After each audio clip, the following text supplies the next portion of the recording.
Welcome everyone to the highly anticipated team selection video of the College Hoops 2K Legacy Mode series, as we've completed 6 seasons and they're in the books at UT Martin, and it's time for Coach Carter to take his coaching talents to a higher profile program for a brand new Legacy Mode series. I'll have 3 teams for you today. I'll present you their rosters, their conferences, their aesthetics, and most importantly, the challenges we'd face jumping to said program. And that's where you guys come in. Once you watch this video in its entirety, I need you to rank these 3 schools in the comments section below, and the school with the most support will be the next chapter in Coach Carter's College Hoops 2K Legacy Mode series.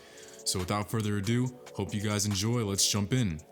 So the first team, hailing from my birthplace, we have the Fordham Rams.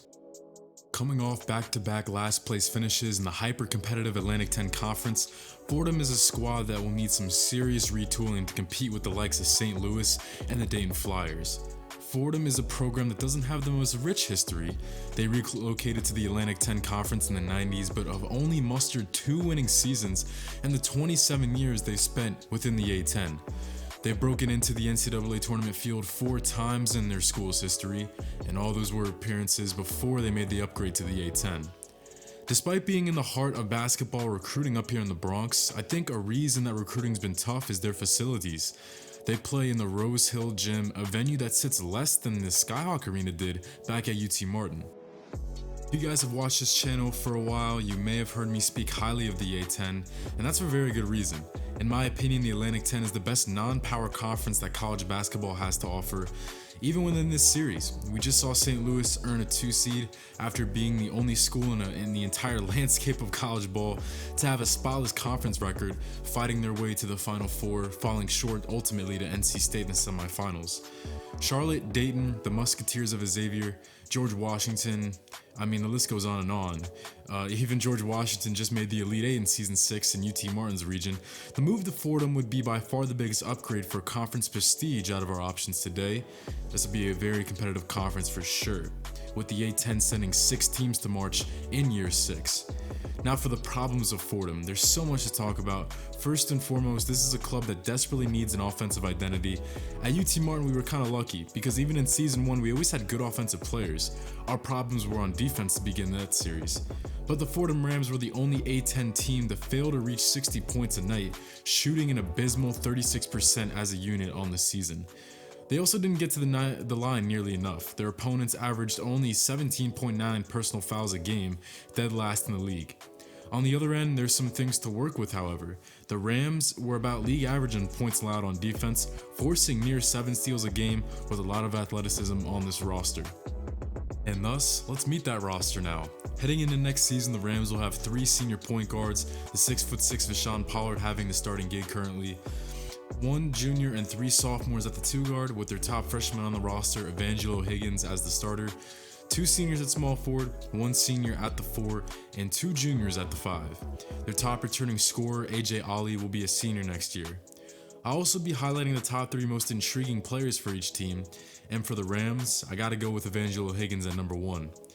Higgins turned a lot of heads in his freshman campaign, finishing 4th on the Rams in points, 3rd in rebounds, 1st in assists, and 1st in steals. He is a player who is mature beyond his years. He doesn't turn it over a lot with all this production, and he could become a do-it-all guard under Coach Carter's watchful eye. Player number 2 is 6'9" center Cade Sorensen, who's the top returning rebounder and shot blocker. He is the only interior presence the Rams really have, as they were second to last in block shots a game a season ago. But he's got good instincts, good feet, moves well for his size, and has some decent moves on offense as well. Sorensen is also a lefty, and being a southpaw post player, I think that helps you inside. You have to guard lefties differently down low, and with one more offseason in the gym, I think Sorensen could become the team's top player next year for his senior campaign. Number 3 is Preston Murphy. Murphy only started a handful of games in his freshman year. He split time with Higgins at the 2 guard, but he did play about as many minutes as Higgins did as well. I think Murphy and Higgins could become an awesome 1-2 punch in the future. They're both awesome athletes, both have good court vision, both can score inside and out. They are very similar out there on the floor, and I can see them being the future of the program. So to end the Fordham section of this video, I'm gonna have some practice highlights for you guys so you guys can see the court and the jerseys, of course. And honestly, I do like Fordham's jerseys, even though none of these teams today unfortunately have alternate jerseys. We got kind of spoiled at NC State. UT Martin, we got spoiled there because they had 2 alternate jerseys when most teams in this game don't even have 1. But I do like the maroon and white trim for both the home and away. I mean, it's simple, but I think it's a good look. Anyway, moving forward, we have to find an offensive identity for this team. 60 points a game, not even at that mark, is not going to cut it against the A10's opponents. We need to just end the losing. Honestly, just being competitive in Season 1 could go a long way for these guys. Like I said, no March Madness appearances and Fordham's 20-something years of being in the A10. And number 3, I think a big reason or a big help to us in year 1 would be using our athleticism to push teams out on the open floor, because Fordham has a lot of athletes on their squad. So the number 2 team in the Western Athletic Conference, the WAC, we have the Louisiana Tech Bulldogs coming off a 12-20 campaign, 6-10 in the conference. Overall in their history, La Tech has had a pretty up and down basketball program. They do sport a pretty impressive lifetime record, owning a win percentage of over 59% since the team's inception back in 1971. They've moved conferences 5 times in their history, showing you that they're no strangers to being successful and want to play better competition. However, they've had a very polarizing style of success over the years when you look at their year-by-year finishes. They'll have 7 seasons of pretty impressive basketball, then followed up with 6 more losing seasons, then 5 winning records, 4 more losing seasons, etc, etc. I mean, it's just been a cycle for these guys since 71 when they came into existence. And currently within their legacy mode, it seems like they're once again falling into a couple of bad seasons in a row consecutively, with the most recent coach being given the axe after an 80-win, 113-loss record while he was at La Tech. They play in the Thomas Assembly Center, a pretty unique environment overall.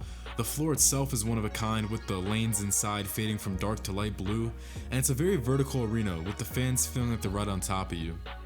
The WAC itself has 9 teams, with all making the postseason tournament every year, so the conference record within the regular season is pretty much just all about determining the seeding. La Tech hasn't been all that great these last few seasons, as we talked about. They're coming off a 7th place finish at 6-10.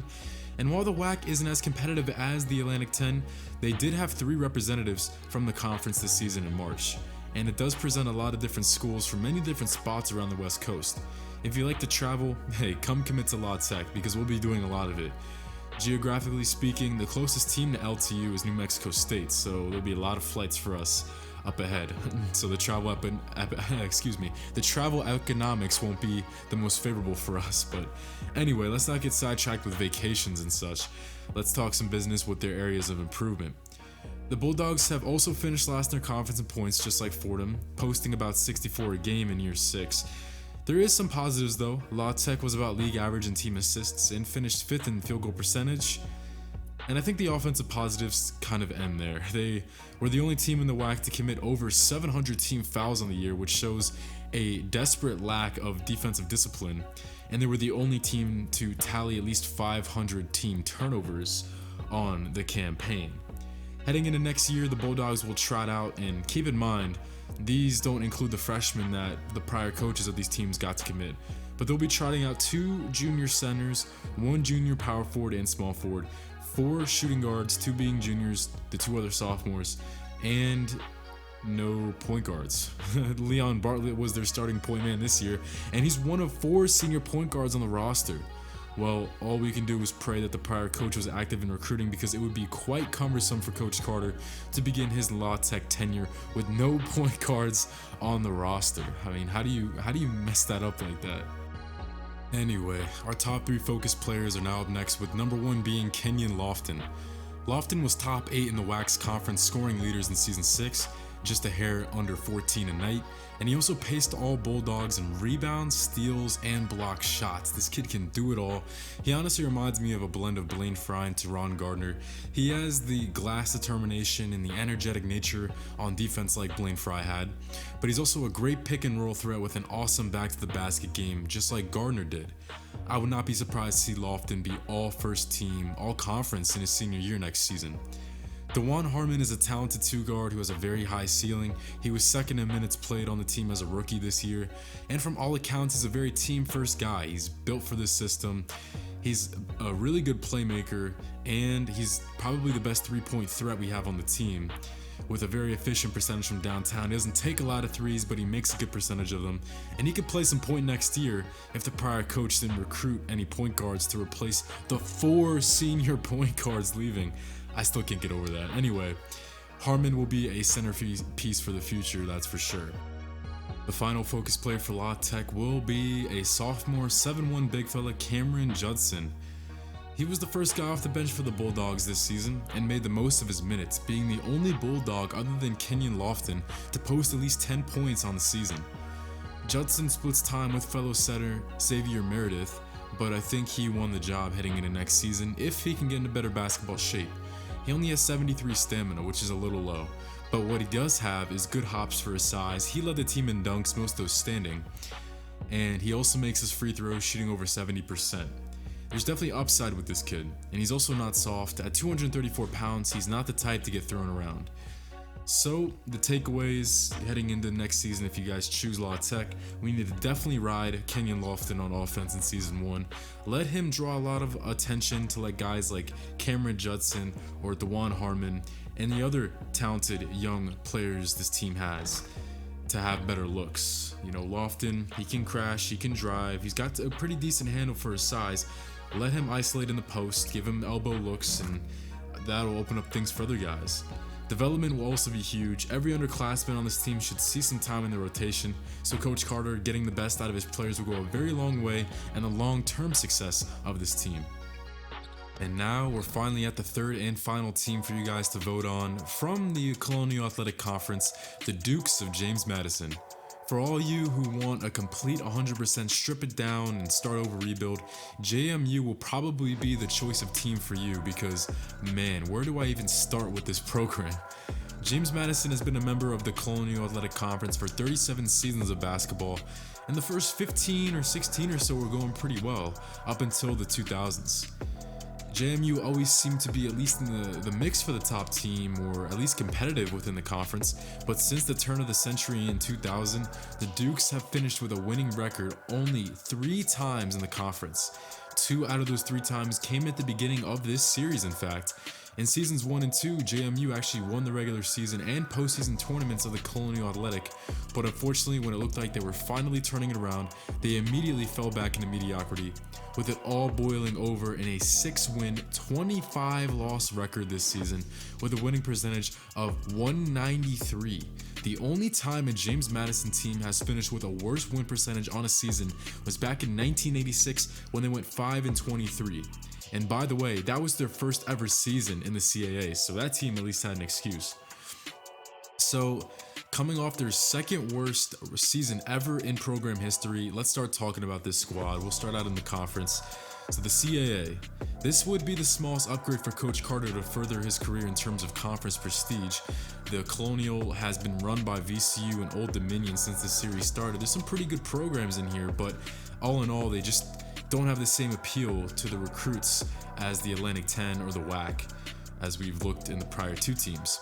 The CAA sends all 12 teams to the postseason tournament, so once again, we don't have to worry about making the cut. We just have to worry about seeding and time for the team numbers, which, as a disclaimer, I should probably say to you, for legal reasons, turn away if you have a weak stomach, because some of these are hard to look at. Last in team points this season within the conference, second to last in rebounds and team assists, last in blocks by over 1 a game, second to last in turnovers. The Dukes defense also allowed the second most points, the highest opponent field goal percentage. They had by far the most of their shots blocked out of any team in the Colonial, and the granddaddy stat of them all, a team 3-point percentage of 25%. This is rock bottom when it comes to college basketball, but as the old adage goes, there's only up from here, I guess. Well, I feel more confident in that statement if the position breakdown didn't go as followed. 2 out of the top leading scorers from this 6-win season were seniors, so that leaves us with 1 senior center with 3 more freshmen inside, 3 senior power forwards, 1 junior small forward, 1 junior 2 guard, and guess what? 0 point guards again going into next season. James Madison's been smoking on that La Tech pack because unless the coach prior scored a few commits, we won't have any point guards to open the series, just like La Tech. I imagine we're going to have some freshman guards, but still, I mean, what were these guys doing before Coach Carter got here? I mean, all right, anyway, I guess it's time to discuss our focus players. I'm only going to have 2 for these guys because, man, this roster is, I don't even know where to begin, but we do have 2 nice cornerstones. At number 1, Thurman Dyson, who is the only one out of JMU's 3 scoring leaders from last year who has eligibility left. He'll come back as a senior next season, and I do like his skill set a lot. He's a very unique talent. He's a good athlete inside at 6'11". He's got a strong frame, broad shoulders, great weak side defender, putting up almost 2 block shots a contest, pretty much 2 a contest, and this team only averaged about 4.5 blocks a game, so he's about half of their block income, which is crazy to think about. And he will also lead all returning players by a large margin in the rebounding. Dyson can also step out and hit an open 3 occasionally, shooting 31% from behind the line in his junior season. And Travis Mullaney marks at number 2, the 6'10 senior to be. He is the best offensive rebounder we'd have, and he hasn't missed a game in his entire 3-year career. Very durable guy. And Mullaney and Dyson should play off each other very well. They really seem to blend their talents at a high level. I'm excited to see them both in the front court if we come here. And to at least be competitive in season 1 with this kind of roster, they're going to need to have productive seasons. For our strategy to rebuild at James Madison, if you guys like the Dukes, number 1, first and foremost, is to stick together. It's been a cruel couple years in Harrisonburg, Virginia, so no matter how bad we start here, Coach Carter needs to keep his guys together in order to develop a better culture and to get some decent high school talent to come here. And number 2, and the most intriguing point in my opinion, is the amount of turnover we actually have upcoming on the roster. Not including this season's recruiting, this offseason, which you haven't done yet, of course. We have 9 kids returning at this point for the first season of Duke's Hoops if we do come here, with 6 of them being upperclassmen. So that means in 2 to 3 years, this team will look very, very different because Coach Carter will have so many scholarships at his fingertips with all of these upperclassmen leaving us. So there you have it. You got Fordham over in the Bronx. You got La Tech down south. Or you have James Madison. I know JMU seems like the biggest challenge out of all 3 of these schools, but Fordham and La Tech have plenty of challenges to boot in their own right. So any one of these schools I'll be happy with doing. My personal top 3 will be Fordham, number 1, La Tech coming in at a very close second. I honestly don't know who to choose between Fordham and La Tech. And I don't mind James Madison, but they do have to come in at number 3. That's just my top 3 list personally. You guys make the list what you want. Leave down in the comments, rate the teams 1, 2, 3. Let me see your input. And I'm so excited to finally start a new legacy mode once I hear your guys' input. So I'll count up the votes in a couple days. I will post that first introduction video to our new Legacy Mode series. Hope you guys enjoyed this breakdown. Leave down in the comments, vote 1, 2, 3, and I'll be reading them. This is College Sports Revive signing out. Hope you enjoyed. Peace, everybody.